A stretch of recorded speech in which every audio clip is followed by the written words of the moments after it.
Cinderella Castle is getting ready for a makeover, a do-over, and it's going back to what it once was. But Disney is maybe recognizing they got a construction problem. This is from Tom Bricker out of Disney Tourist Blog. Disney World confirms start date of Cinderella Castle repainting, crane details, and show impacts. And man, this is an interesting photo Tom has gone with. Look at the fog and the birds. It's a little bit of a creepy version. It's like the Hitchcock idea of Main Street.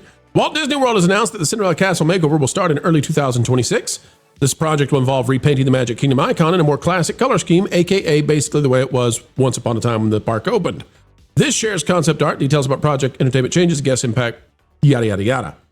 Talks about the when it was announced, but it says the updated Cinderella Castle at Magic Kingdom will feature grays, creams, blues, and touches of gold. At the time, the project team was still putting the finishing touches on the paint design progress. That uncertain language made us concerned that this wouldn't start until late 2026. But folks, don't worry, do not fret, for it's coming January 5th, which is really, really fast. The project will begin with the draining of the moat, preparing for painting. After successful completion of the moat draining, work will continue with high-reach cranes and lifts placed in the moat. This construction equipment will be used to reach Cinderella Castle and work on the project. Cranes and lifts will be elevated during the morning hours. However, by noon each day, the equipment will be lowered and out of sight from the Cinderella Castle, Central Plaza, and Main Street, USA. The view will be picture perfect for afternoon and evening photos. Now, Why would they do this? Because they don't usually do this when they have this level of work to do, and it's got to be slowing them down. You would think would want this out of the way as fast as possible. And yet, they're going to do this, which I believe means they're probably going to start work something like 5 a.m. doing this work, and then at noon, they got to wrap it up. Right. The reason for all these cranes, by the way, I think they're going to be doing more work than just painting. I've heard this. I cannot confirm this today, folks, but I continue to hear that they may be installing some stuff and changing some roofing with the castle. So we'll watch that. We'll pay attention to that. Have not got final confirmation on it, but I'm hearing it's possible. Disney's got a lot of work to do on the castle. Guys, I believe that normally Disney would just do this and get it over with, like rip the Band-Aid off. And I like what they're doing. I'm not complaining about it at all. I think this is good because people paid a lot of money to be there. They want the picture of the castle. Cinderella's castle is the most photographed building in the world. Got it. Right. However, I wonder, and maybe you want to wonder along with me, I kind of wonder, is this sort of a confession from Disney that, yeah, people are getting tired of the walls, the construction, and we need to get this out of the way because if a quarter of the park is behind construction walls with Frontierland and other places as well, coming into the park, for a couple hours we can stand it, but people don't want to see any more construction equipment. Like, it's enough. I want to bring this up because I thought this was the best argument that I saw out there right here. This is from Sax on Tracks, which is an interesting name for sure. But imagine going to Magic Kingdom for the first time and the moat around the castle is drained with people up to the castle painting on construction vehicles. The entirety of Rivers of America blocked off by a wall with obvious construction behind it, and Big Thunder Mountain Railroad closed for refurb after paying over $200 for a single day ticket. Sounds magical, doesn't it? I think this kind of beautifully distills what is the problem here and why Disney might be doing the things that they are doing right now in terms of like ensuring that there are sightlines available for the castle during this whole reimagining or repainting of the exterior of the castle, and maybe some additional work like you said, Pro. I know that when the 60th anniversary took place at Disneyland, the kind of magical rooftops they added really did damage the structure pretty badly, and it had to go down for a significant amount of time for refurbishment in order to build those back up again. But when you look at the Magic Kingdom, when you have all these construction walls all over one of the most attended theme park in the world, when you have classic icons and walls over those icons, or them being removed entirely, like the Rivers of America, the Liberty Bell no longer featured, Big Thunder Mountain Railroad down completely. It's like it does become taxing, and there is a certain level of frustration. And I think they're trying to minimize that with the castle. Also, too, you do have Weddings by Disney. You do have the Wedding Pavilion in the Grand Floridian. And, well, they have already accepted a lot of bids in order to make those weddings possible with those iconic views of the castle. So you want to fulfill that as well. I'm ready for the castle to not be pink anymore. I'll just be honest with you. I've never liked this color scheme, the old color scheme. I mean, it was designed to be the old color scheme, and I'm happy that it's coming back. I hope that they'll install what we've heard, which will be some of these metal objects and some utility pieces that would allow them to put up dream lights and other decor on the castle down the road. It wouldn't just be dream lights, but they could do all kinds of things. I'm hoping for that. Because I think they need to get back to that sort of thing. They need to go all out for their guests and for their customers. And so that's what I'm hoping for. Jonas, what are your thoughts on the idea that people might skip out on 2026 if Disney is so much under construction, and that might have been what weighed in on them? Not altruism, but rather, we're feeding into this construction kingdom narrative, and we can't do that much longer. I think what they really need to do is invest in some cranes that have some show on them. I think, maybe have the construction workers dress up playing cards from Alice in Wonderland. All right, wait a minute. You want construction Mickey operating the cranes now? Is that what you're saying? Yeah. But, leave the water in the moat, have the cranes rise up out of the moat every morning. Maybe play a little of that fantastic and Mickey can Sorcerer Mickey can conduct them out of the water. I think this is a great idea. Mick the Builder. And then have them all painting the castle in character as the playing cards from Alice in Wonderland. And bada bing, bada boom. Maybe put Stitch in there to throw some toilet paper around just for fun when they got to take breaks. And it'd be a big show for everybody. I will say, I mean, there is something to that, Jonas, as crazy as that sounds. I remember back when the Mark Twain had to be refurbished for the very first time in its history. This was back when Walt was alive. And he had the people actually working on it wear period-appropriate costumes while doing the work on it. So there is something to be said about, maintaining show quality standards even when something is down for refurbishment. Now, Ron, one of the problems with the strategy they have, and I'm not saying it's right or wrong, there's no good way to do this other than just do it. But one of the problems is by not doing double shifts, this is going to take longer. And so people need to be aware. And this is why we talk about what we talk about. Some channels out there don't want to discuss the negatives. But in all fairness, folks, if you go in January or February, there's a chance you could see a half-painted castle. Or you could see a castle that's got, the canvas up over the roof because they're hiding the fact roof's gone on one of the spires. We're replacing it. I'm speculating a little bit, but it's going to be in the middle of construction. So, Ron, what your thoughts on whether people should go in January, February, or maybe wait on this one? Well, I'm thinking, okay, so spring break is the next big season for the Magic Kingdom and Walt Disney World parks. I think that if they're starting on the 5th of January, it's going to reroute, I would think, to some degree, the marathon and those runs that are happening that first weekend. So it's going to take away from that a little bit. It is. I was there just a few days ago at the Magic Kingdom, and I will say that it is honestly jarring to be in Frontierland right now. Look at the construction wall, and you can see straight across to like from Big Thunder Mountain to the Haunted Mansion, and you can kind of see the tops of those structures where the island's gone. Like it's so like Tom Sawyer's Island is destroyed. It's gone. It's not. It's bizarre. Like the sight lines right now, and it's heartbreaking too. It's hard to imagine like I'm glad the old castle is coming back. But there are a lot of things that they could have done to massively improve the Magic Kingdom without removing the Rivers of America and going with Cars Land, without changing Splash Mountain over to Tiana's. I'm glad they're doing this thing that they're doing, but overall, I think, yes, the castle coming back to what it once was is a re-improvement. How do you word that? Like it's unimagining. I don't know. It's such a weird thing. But like, you look at Tomorrowland and how much needs to be invested there to make it better.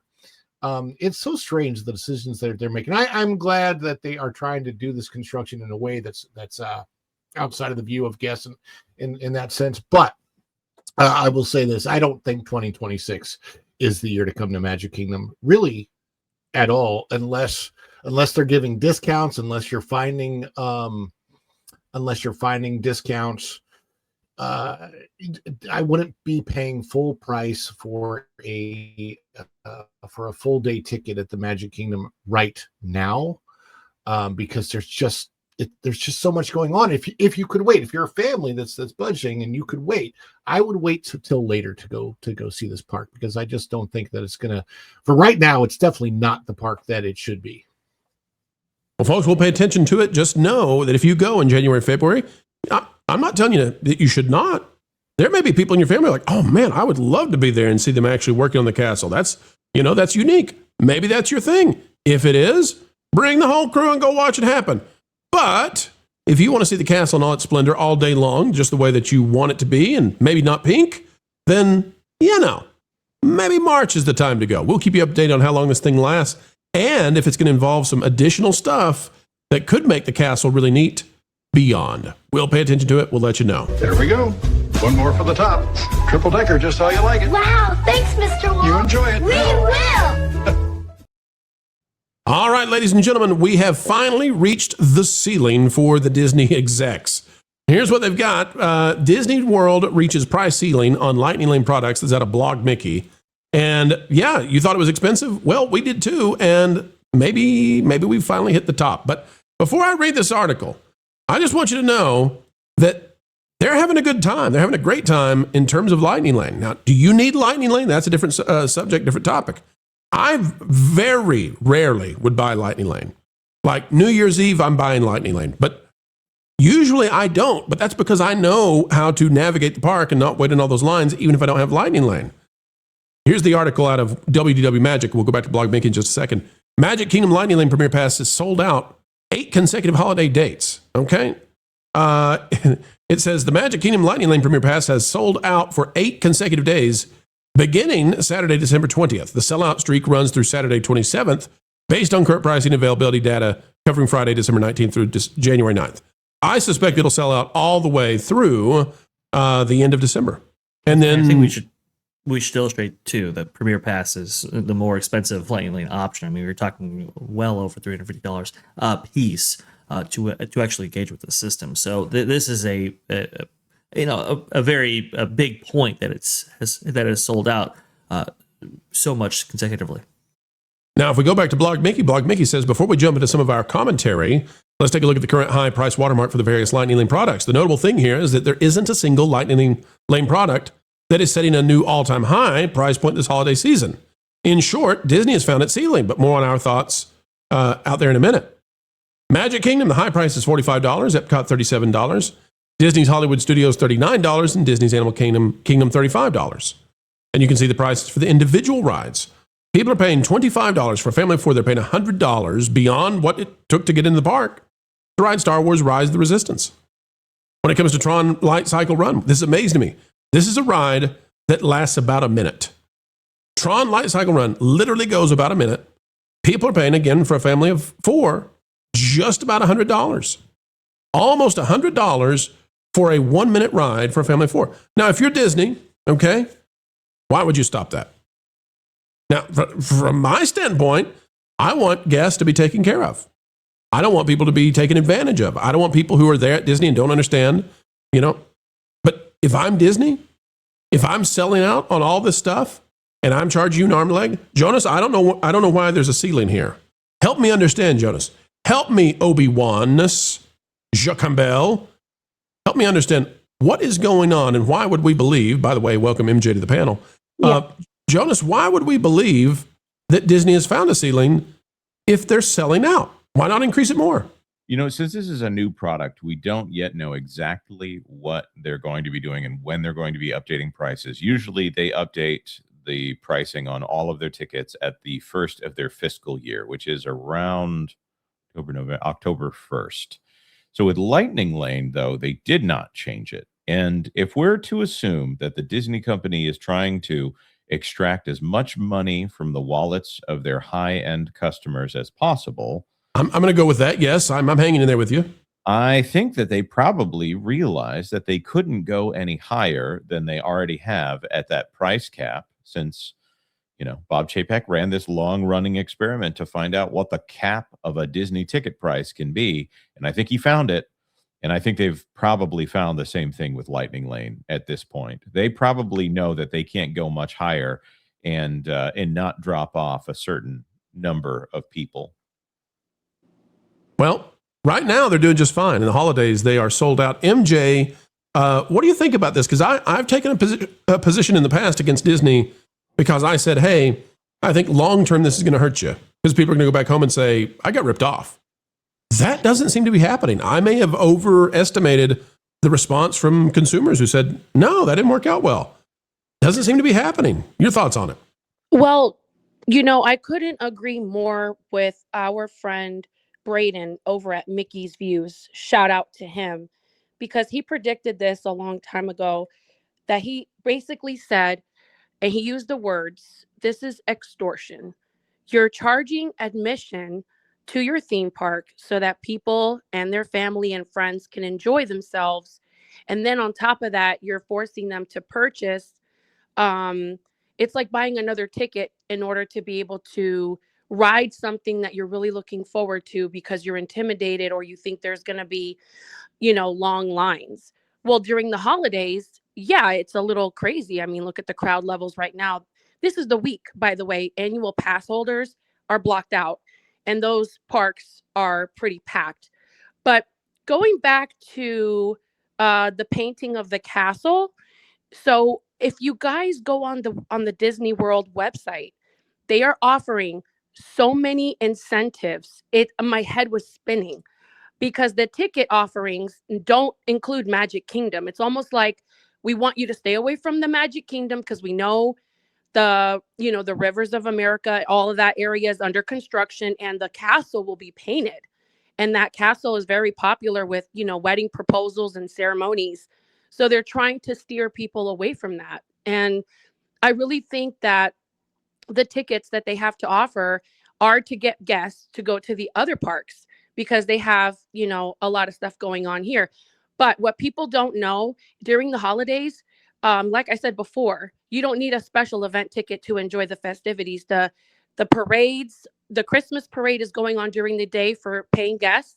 And they also have the castle show, which is also featuring the holiday performances. And people are very, very bullied into getting a special price ticket. But that's just my take on all of this. I don't know if, it makes 100% sense, but just from my observation, checking on the website, I just cannot believe what I'm seeing. And the offer extends to Florida residents, Georgia residents. It's just bonkers, and it goes into next year.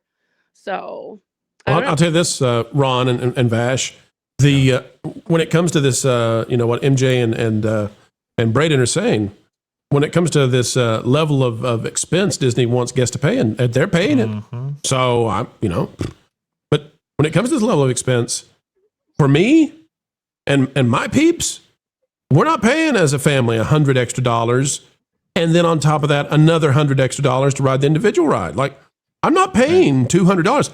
That's an extra ticket. I'll find a time to go when there's not crowds that force me into that position. That's just the way I'm going to play it. And so I'm going to make an argument. I would rather get a wand and go to Harry Potter Land and do all the wand experiences than get a little bit off of my line at Disney. Because I think Disney is catering to the wealthy Disney fan specifically, whether they're the Disney adults, the dinks that don't have kids, and they're looking for, Christmas is the busiest time of the year, the most expensive time of the year, the most annoying time of the year. The crowds are crazy. For me personally, it's like I would not want to be in the parks like literally this week. So I'm totally cool with the days that I'm blocked out because I don't want to be there during all that hubbub. I love the resorts, by the way. The resorts are really, that's actually night and day difference. We were in the park the other day, and then we went to the resort outside, and like we went to Beach Club, got some gingerbread. It was great. It was quiet. It was just night and day difference between the crazy busyness that was at Epcot and then the nice, quiet, relaxed very enjoyable, very Christmassy feel at the resorts. But yeah, I think that Disney knows how to target the specific audience that they are dragging in this time of year, not the people who want the more casual, relaxed Disney experience, not the people who just want to kind of come in and enjoy the ambiance of the park. I like the parks, not necessarily just for the rides. To me, rides are icing on the cake, if you will. But when I go there and I'm enjoying everything that the Imagineers have put together in the past, there's a particular view that I saw of the castle the other day, not in front of the castle, but as you're walking towards Frontierland, where the trees are cut specifically so that they frame the castle perfectly. And I'm like, that's old school Imagineering. I love that. But the whole lightning lane extortion thing, it's bugged me since mostly because they used to give away this product for free when it was called Fast Pass. And then they added lightning lane. And when they added the Premier lightning lane, it bothered me the most. If they only had Premiere, I think I'd be actually more okay with it, because then you could actually limit the number of guests getting in those lightning lanes. But if I'm a guest that's paying $450 per day, per person, per ticket, like maybe $2,000 for my party of 4, after I've already paid to get into the park, and then I get into a lightning lane with somebody who only paid $20 for the single experience, like that, I would be a little bit upset about that. It's two people are technically getting the same product for a vastly different price, and I could see that causing some arguments or pushback. For me, just like you, I would much prefer to go when I don't have to worry about waiting, which, by the way, for most of 2025 has been the majority of the year. The majority of the year, I don't think I've ever waited for like more than 10, 15 minutes for any ride at Walt Disney World. Well, speaking of waiting, we've got somebody queued up right now. I'm going to bring him in real quick. Vash, we'll come back to your thought in just a second, but I want to go to the man. He's not behind the golden microphone. Instead, he is behind the golden bod. With a beard of white, ladies and gentlemen, please welcome to the channel, it's Jay.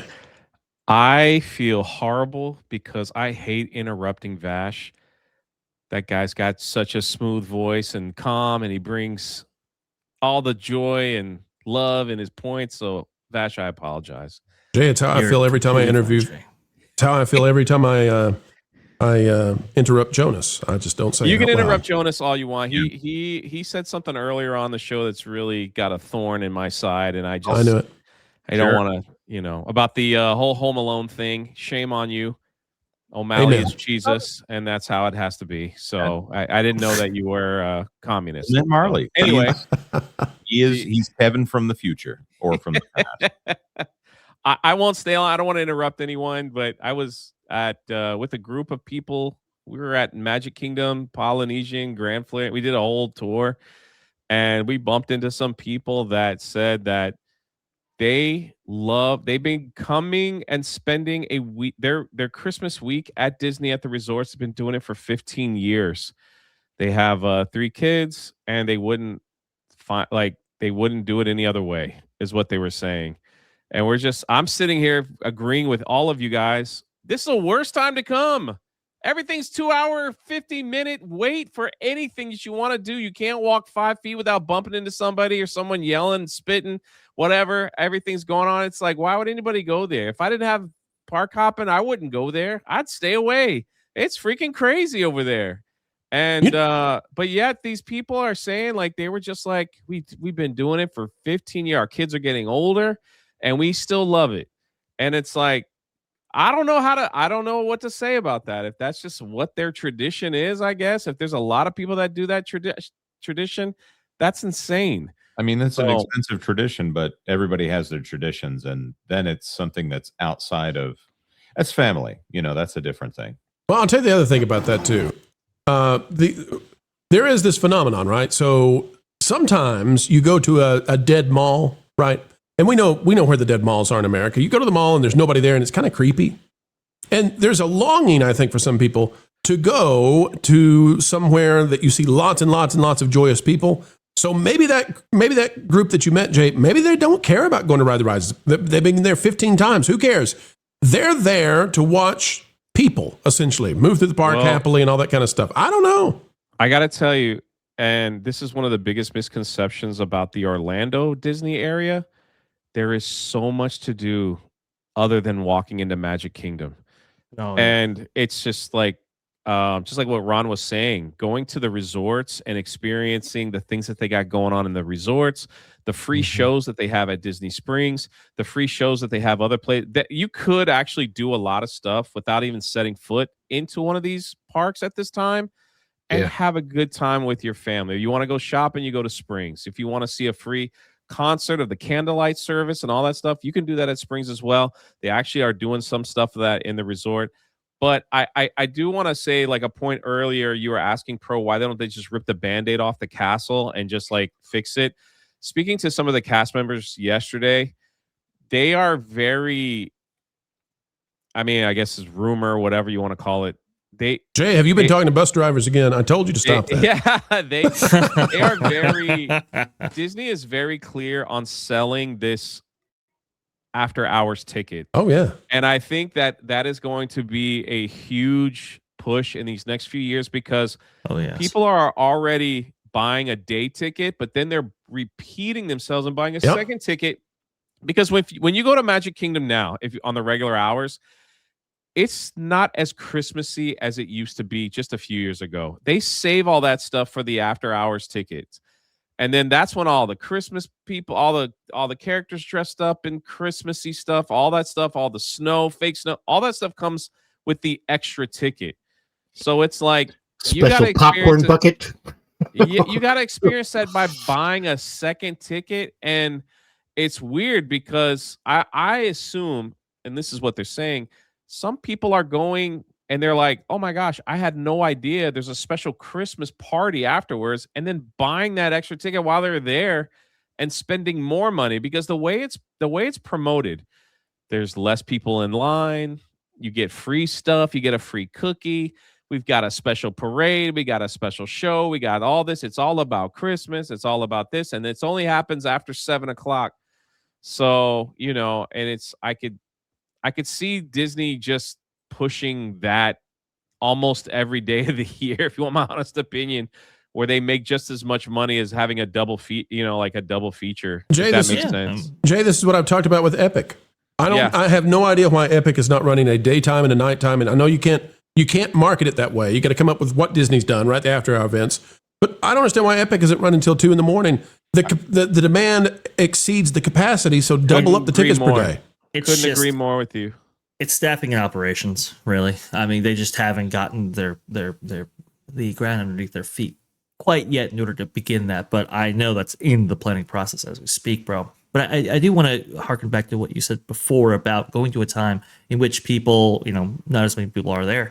Some people are very limited in terms of when they can get off work, when the kids can get out of school, and when they can actually go down to the Walt Disney World. And sometimes it's going to be during the busy seasons, especially for international guests and so forth. And I think that's what Disney is tapping into when it comes to a Lightning Lane product, right? They're taking advantage of people that are only going to be there for maybe once every 5 years, once every 10 years, once every 20 years, or maybe once in a lifetime. And so if you're spending all that money already, then the buy-in for something like Lightning Lane, well, it might make a lot of sense. And that's the thing. Disney has positioned this product, this Lightning Lane product, in such a way that it maximizes buy-in but not experience, and that's really the issue. That's where kind of the Premier Pass comes in, but even still, there are fundamental problems with that as well. So what I think they are reaching this limit on what the market can bear. And I think they are looking at their contemporaries in the space, not just other theme park proprietors, which have not done very well this year at all. That goes for United and Six Flags and so forth, but also too, look at Vegas. I mean, Vegas is getting quite the reputation of being exploitative, and I don't think Disney wants to necessarily be in that sphere as well. You're telling me that Las Vegas is starting to get the reputation of being exploitative in some way to some group of people? Vegas? Yeah, exactly. The moral center of the earth? I can't believe this. Well, Dreamer's Point is the antithesis of the idea that Walt had this incredible optimism and hope for the future, that if we all work together and we all dream together, we could build the impossible and make it our reality. I mean, Ladies and gentlemen, a real quick reminder, go to patreon.com/WDWPro, discount code right now, 2025, last chance, no spaces, all caps, 75% off right now. And a reminder, seeing new members out there, Vash is going to be doing a member live stream right here on the channel this Wednesday after the show's over. Join the member live stream this Wednesday after the show's over on Wednesday with Vash Sky. Jay, what were you trying to say when I rudely spoke over you? Yeah. I'm so sorry. No, it's me. I'm the one. I think for what it's worth, to give Disney credit in this area is that they know how to squeeze every dollar out of people in this, even in locals, because again, I don't think a lot of us talked about this after hour ticket for these other parks, because usually people that are local, like myself, that have an annual pass that can go basically whenever I want to, as long as the reservation holds up. Many more local people with annual passes are buying the after hour tickets. Yeah. Because the way it's marketed, where it's like you don't have to spend money on a lightning lane, just buy the after hour tickets, and it's cooler at night. The sun's not beaming down on you, all the stuff. And so the fact that they were able to find a local audience to buy after hour tickets on top of them getting an annual pass is insane to me. But yet here we are.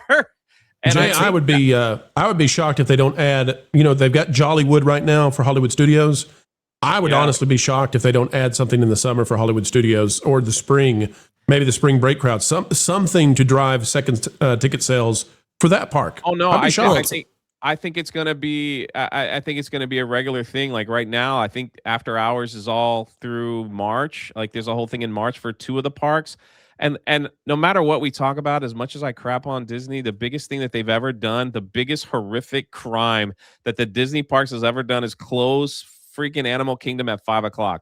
Yeah, that is like the most horrific thing that they have ever. Like that to me will never be forgotten, because I experienced this criminal activity last Pandora right there at night. It's the whole reason why you go to that park. Anyway, sorry, I had to get that out. Had to get that little hiccup out. You're exactly right. And look, Disney has been in the market of selling these parks not just one time a day, but multiple times a day. Previously, that was more about that was more about like corporate events.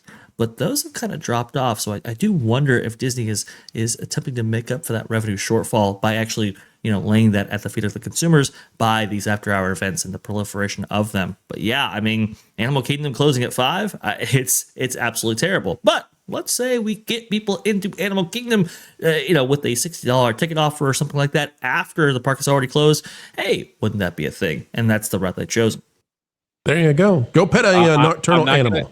Last thing. Universal is not far behind. This past Christmas season, they have done more after-hours events than I thought possible. Every time I've been to Universal, they've closed it early, around 6 o'clock, because certain groups are renting out the facility at night. And it's like, what the heck, man? Why are you guys closing so early? So they're not far behind. They see the money in the water, too. That just could be a new thing. That Epic is made for it, too. Wouldn't surprise me if it's like, a double ticket. You could either go during the day or you can go at night. So... By the way, folks, this B-roll being added to us by Follow the Bradley's Fun. Get over there and subscribe today to Follow the Bradley's Fun. You'll find Ron over there, Pandora by Night, Bioluminescence. That's the beautiful thing that Disney is not providing to its consumers. They should, and let you pet, some sort of crazy nocturnal marsupial. Have at it. I don't care. Dress up as a Pandora, people. I don't know. Thanks for watching That Park Plays News. For more information, consider checking out www.thatparkplace.com. And don't forget to subscribe, share, like, and send this out on your favorite social media accounts.